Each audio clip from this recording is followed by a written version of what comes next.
In the 3rd grade, our classmate Hanika stopped coming to the school. The reason given was that she was Jewish. It was the first time I ever had heard that word, and I didn't understand what it meant because to me, they were people like everyone else. Hi, I'm Ishrain, and today I'm going to share my thoughts on the award-winning true story by Karen Levine, HANA'S SUITCASE, The Quest to Solve a Holocaust Mystery. I thought I'd answer a few questions as well about this inspiring and meaningful tale. What is HANA'S SUITCASE about, and what's unique about it? HANA'S SUITCASE is the tale of Fumiko Ishioka. She realized that nearly every single kid in Japan isn't taught about the horrors of the Holocaust, so she knew she had to do something.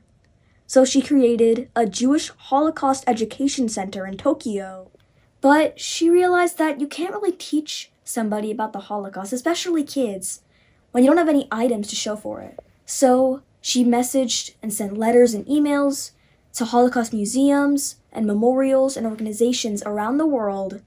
And at first, she received no's that they wouldn't give any items.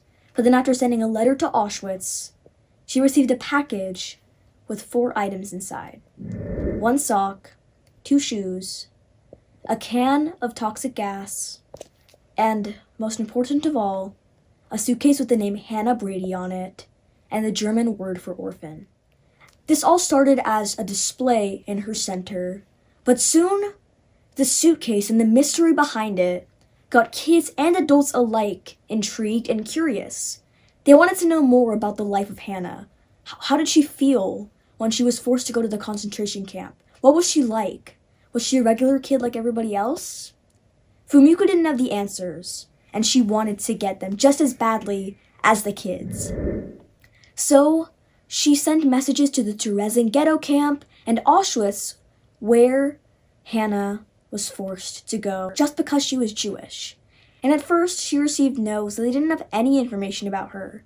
So Fumiko took matters into her own hands, and she flew out to Prague and went to the Terezin ghetto camp herself. And after hours of searching, they found out that Hannah had a brother named George Brady. And everything changed from there. They found out where George Brady lived, what he was like, and that he really was Hannah's brother. HANA'S SUITCASE is read in schools around the world and inspires kids just like me, and adults too. Next question. Why is it important to read novels about the Holocaust and stories like Hannah's? Well, it is so important to read these kinds of books because there aren't nearly enough Holocaust tales.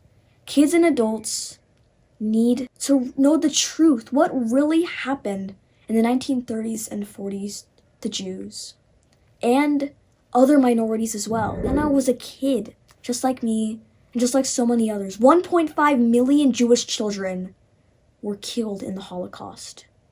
They had their whole lives ahead of them. We need to read these tales so that kids like Hannah will never be forgotten. Never.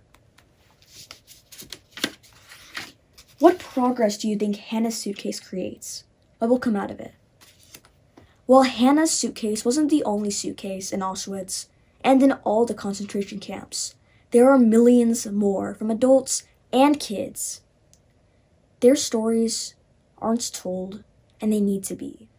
Fumiko is an example that when one person has a fiery spirit, one person wants to find answers and wants to pave the way for the next generation. And so maybe we can't figure out the stories of all 1.5 million Jewish children and 11 million people in total that were killed in the Holocaust. We can still carve a huge dent in this. And together, we can share the stories that were never told for years and years, decades upon decades. Let's make a difference. And finally, what is the age bracket of this book? It's probably for ages 8 and up, because it's not too graphic and there isn't necessarily any bad language. Just a brilliant read that all kids need to read. 10 out of 10. Can I say 50 out of 10 because I love this story so much. Thank you to the author Karen Levine and Fumiko Ishioka and Hannah Brady for educating millions.